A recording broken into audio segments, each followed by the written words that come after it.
Equities are at all-time highs. The Sensex and the Nifty scoring records every day.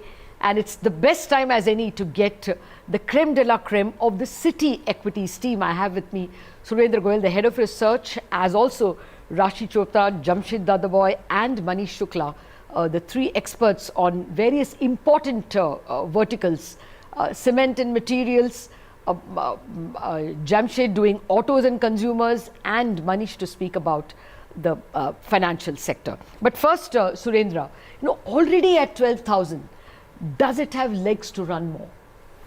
So first of all, thank you for having us here.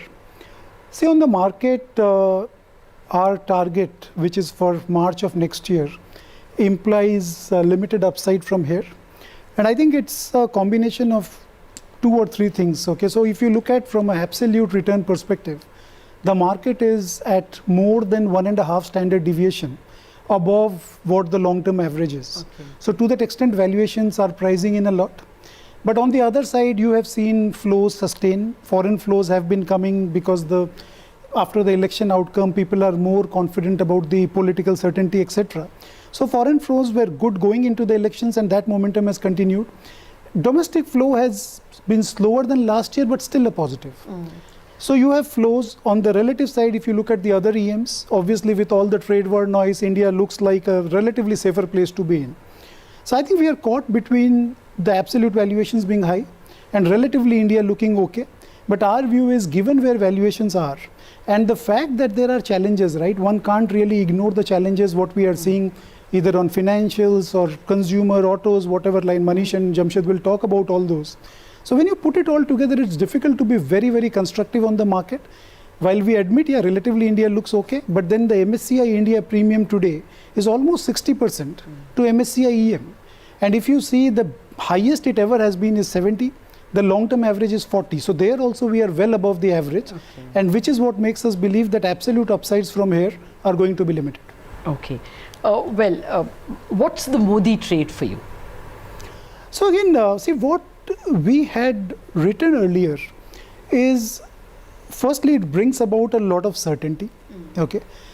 But sectorally? Yeah, sectorally, again, our view was that we really don't need to change our sector allocations too much. Okay. So if you see what we were overweight going into the elections, it was financials, which was the big overweight versus MSCI India. That has remained unchanged. We have not really changed our positioning meaningfully after that. Okay. So we still stick, if you look at our model portfolio, the approach has been stick to good businesses with consistent and good earnings visibility. And that is where we have seen the outperformance come through over the years. So we are kind of still sticking to that. Okay. Then since you said that you expect financials to do the best, let me go to Manish to check out what your favorites are. Now, Manish, ICICI and Axis, and even SBI for that matter, the so-called corporate banks or corporate lending banks have done very well. You still see value in these three? Yeah, so first of all, these are the banks where you have fair bit of comfort on earnings momentum improving, and which in today's market says something that you really have fair bit of earnings confidence. And at this stage, I think most of us on the street are not really building in any revival in growth. Okay. The delta in earnings for these banks is driven by credit cost and net interest margins, right? So if after the government policies are announced and growth picks up, there would be an added leg for growth. And the other delta is that the credit cost guidance which these companies are giving, if they were to reach there, there would be consensus upgrades coming in, because given the deep down cycle that we've been through, most of us are still afraid to believe what they are guiding for, right? Because we've not seen that in so many years. So if they were to achieve those targets, and I think investors in their minds believe that maybe there is some room to go, and that is the direction in which we are headed. But any which ways, as is where is basis, because these are the banks where you can fairly build in some kind of earnings improvement from fiscal 19 levels, I think these will still continue to do well. Okay, so these three, are there any besides the three I mentioned, Axis, ICICI, SBI, yeah, are there other banks down the line you like? So among banks, we like IndusInd Bank as another alternative. Okay, you're not worried about the rise in provisioning that they announced? Yeah, so ILFS was more or less expected. Okay. And I think after the results, what gave comfort to investors is the non-ILFS feared names, they quantified that exposure at 1.9%. There were all sorts of numbers doing the round among investors. That number 1.9 is much lower than what anybody expected. And they are confident that these will not turn bad. They are not even SMA 0 today, right? So, and the Huffin merger is a very big trigger. Hopefully that gets concluded sometime during the next few months. Okay, but the more interesting question I want to ask you is about NBFCs. I mean, yields have now crashed to 6.9. What is your sense now? NBFCs become a more attractive by which ones?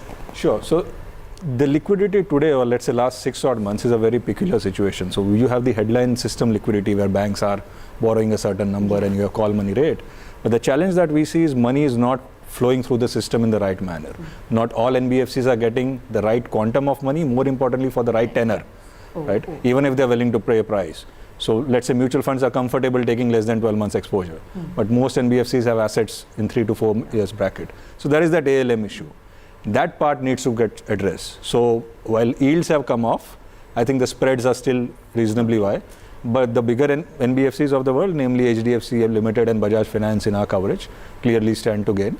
But to that extent, these are the AAA rated companies who've had a long track record. You like only those two? So our coverage universe, we like L&T Finance as well among NBFCs. Okay, you wouldn't go to the transport financiers?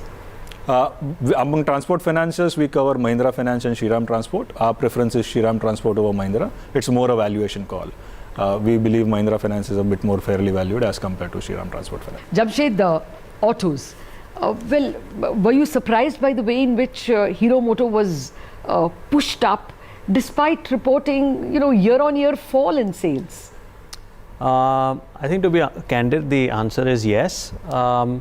We were a little surprised, but we were not entirely surprised because at this point of the cycle, so if you go back in history and look at cycles generally in terms of down cycles, the average down cycle is about 18 months or so, 1.5 years.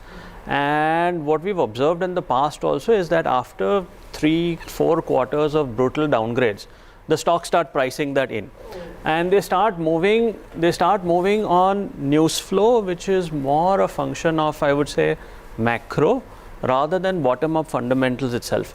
So where we are at this point in time in the cycle, it becomes somewhat tricky, and you have to use a combination of, I would say, judgmental factors rather than strictly looking at volume growth. Because, for example, do you sense that there is an uptick shortly? No, we don't sense an uptick. What we sense is the market's positioning for an uptick, because if you see a lot of the headwinds which were there 9 months, 12 months, 15 months ago are not, I won't say they're tailwinds, but they've receded. For example, oil is down very sharply, interest rates, I'm not the best judge of when there's a cut, but as you mentioned, bond yields have come off, right? We know that liquidity is a problem, and we know that liquidity is something that the government is working to address. So if you look at input cost pressures, Rashi will be a better judge of this, but the news flow seems to suggest that iron ore and steel prices are rolling over. So when a recovery trade starts in autos, the first thing to move is margins. Then volumes start to move. And from a margin perspective, I think tailwinds are emerging in the form of reduction in input cost pressures, reduction in oil pressures, which if it moves and translates into lower fuel prices, then your cost of ownership starts to come down. And all that creates building blocks for a virtuous cycle. But when is that? Do you see the green shoots? I mean, RC Bhargava said for cars, second half, probably festive season. Do you see the second half as the time when sales will pick up, or will it be later? So mathematically, the second half will be better just because of base effect, Lata. Okay, so if you look at it very simply, from November this year, the base up to March, April becomes very, very benign. So, and that combined with a little bit of a pre-buy effect that you have because of the Euro BS4 to BS6 transition, you will see a pickup. But that pickup also has to be judged in terms of the magnitude of pickup. Because let's say that let's say for cars, for argument's sake, hypothetically, let's say we are estimating about 5 to 6% volume growth for FY20 as a whole.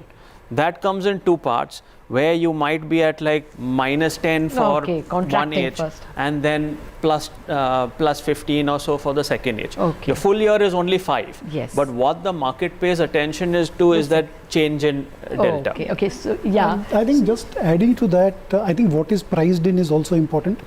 So for example, 2 weeks back when we upgraded autos to neutral from underweight, at that time in the note we had highlighted that the auto index has underperformed the market by 35% in the prior 1 year. Okay. Okay, so I think a lot of negatives get priced in, and we have seen across sectors, even less bad news is cheered.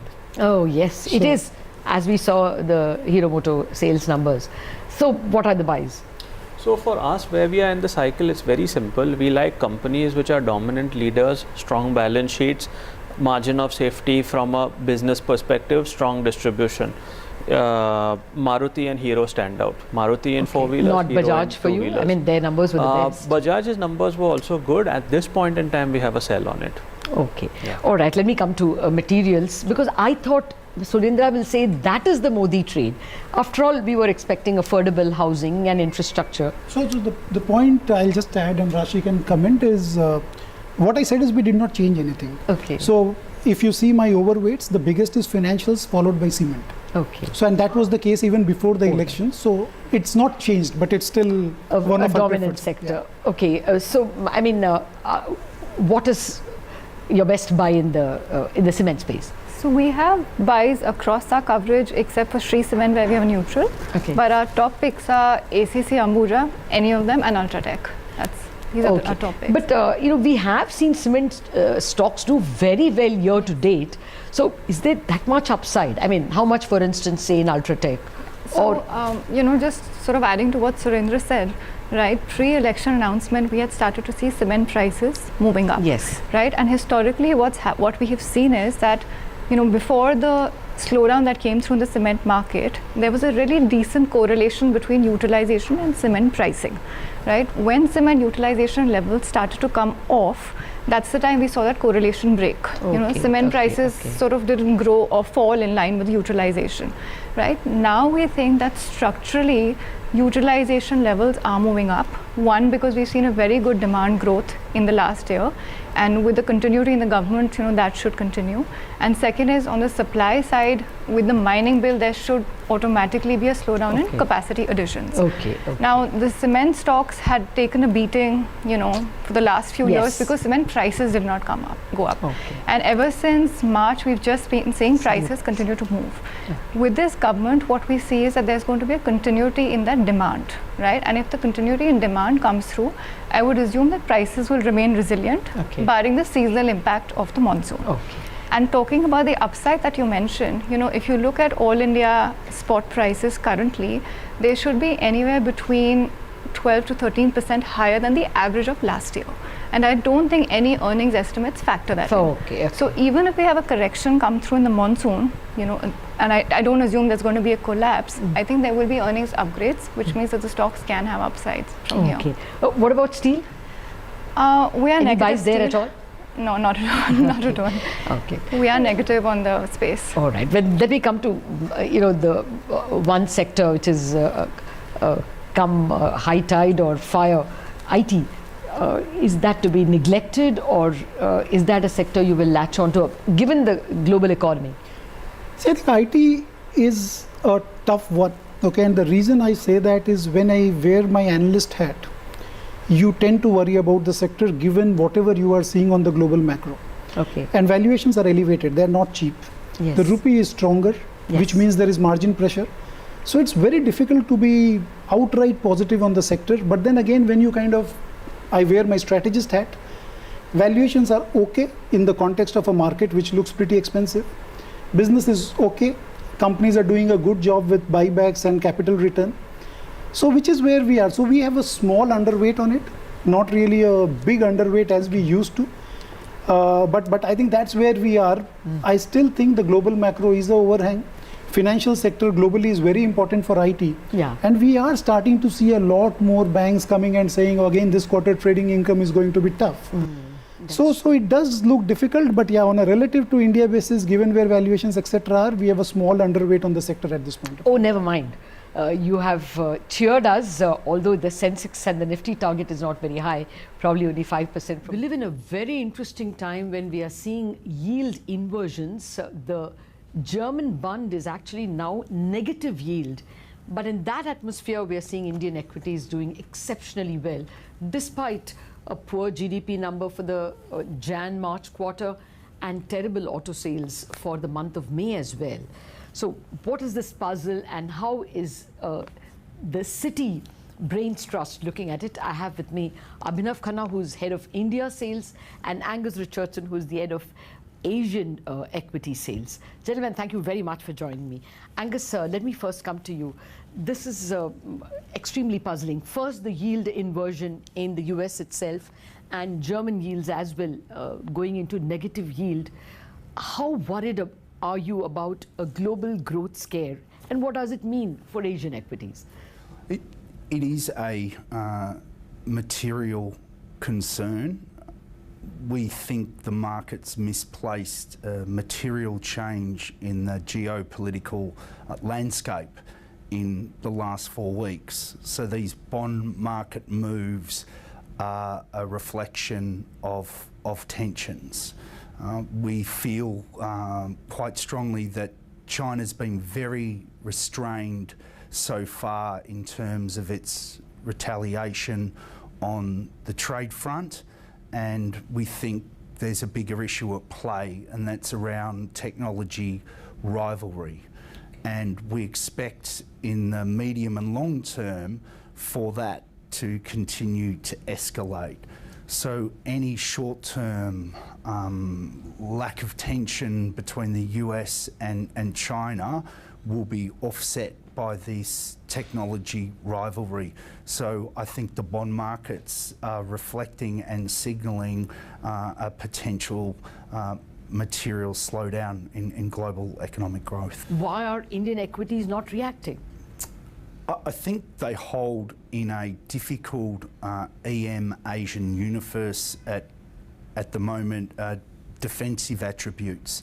So the outflows out of China and Hong Kong continue, and the money that is managed in that emerging market bucket has to reinvest somewhere. And post the election, and the outlook, even though the short term's difficult, India has been the benefit of those flows. Okay, but more broadly, from now to the rest of, say, 2019, where do you think smart money will go? Does it leave DMs and come to EMs? Does it leave EMs and go back to DMs? Fantastic question. At the moment, within DM, we favour the US over Europe and Japan. The reason we favour the US is we expect as fiscal stimulus wanes, you'll start getting more dovish signals and rate cuts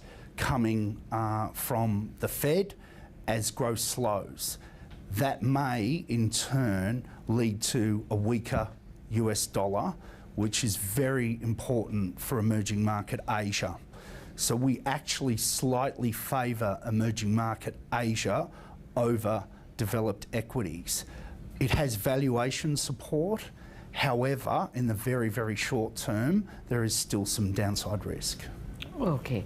Oh, well, let me come to you, Abhinav, on this issue. I mean, are you comfortable with the way in which Indian equities are reaching out despite this rather negative global environment? So yes, the valuations certainly are at a premium even to their longer term mean. We are trading around 1.5 times standard deviation. So the markets clearly look rich compared to the earnings which the companies can deliver. But having said that, I go back to Angus's point when he mentioned that in the global context, India looks like a bit of a safe haven, given that we have political stability. We are relatively more insulated to all these trade tensions. And lastly, I guess on a lighter note, how bad could it get, on the GDP and the earnings? I know it can go even below 5.8, which was Q4, but I guess the base is now so low, and the government really has got the mandate to potentially pump prime the economy and try to lift the consumer sentiment and the corporate sentiment as well. And lastly, the financial sector hopefully would have seen the worst in FY19. And with the credit costs going down and recoveries starting to come into the bottom line of the banks, earnings could actually go back to double digit in FY20. So if that happens, India should be able to outperform the broader emerging markets and global markets. When you say double digit, it's not a great distance from the 9% that we have done in FY19. What kind of earnings expectations in FY20? Yeah, good question. It's almost like a trick question because we've started each of the last 5 years with 20% earnings growth and we ended below 10%. This time some people even had 24. Yeah, sure. So again, we start the year with 21% earnings growth. But I guess with the financial sector trigger, which I just mentioned, so for us, more than 70% of this 21% earnings growth is going to come from the financial sector. There could be some risk if the macro recovery does not happen in the first half of the year. And if we don't see consumption recovery, you talked about the auto numbers, a short while back. If we don't see that kind of a recovery in the first half, there could be downside to the full year numbers. But I would say that we should probably still end up in mid-teens or low teens instead of being as bad as 9.5%. But if we get 21%, then the market could clearly re-rate from here. But otherwise, I think that low teens to mid-teens is quite possible. Okay, so at the moment, you would still buy India. As you said, you're even with this kind of a growth expectation, we are, even with 20% growth expectation, we are still trading at 1.5 times standard deviation. Absolutely. So one is the increase in foreign allocation to India. The second bit is the domestic flows supporting. So I would say that India, yes, there is lack of valuation cushion, but we could still outperform in a relative context. Okay, so you are comfortable with the 13,000 index? What would a 1 year forward look like? So we actually have only around 4% upside or so from here as far as our official target is concerned. So if you look at the Sensex, our Sensex target is around 41,000, so which is barely 3 to 4% above current levels. But then there would be individual bottom-up stock picks which could seriously outperform, especially if certain areas like autos and financial sector, if we see a recovery there. Okay. What can be the positive global surprises? A slowing down in the escalating tensions between China and the US, and more importantly, less targeting of individual countries. I mean, but that's not your base case. Not our base case at the moment. We don't think the tensions are fully factored in, although there is some valuation support. However, we're in a situation where there are outflows. But that could be the ultimate surprise, but is it an expectation before or post the G20? Not currently. Okay. So in your pecking order, India would rank higher than any other country? So we have, in EM Asia, we actually have China, Korea, Taiwan and Thailand as our overweights. Okay. And that is because of valuations. India is currently neutral in that order, yet India is attracting money at the expense of those other countries. If there are further shocks, then those valuations will get cheaper. So in the short term at least, India will continue to outperform unless we get a positive surprise around the trade situation.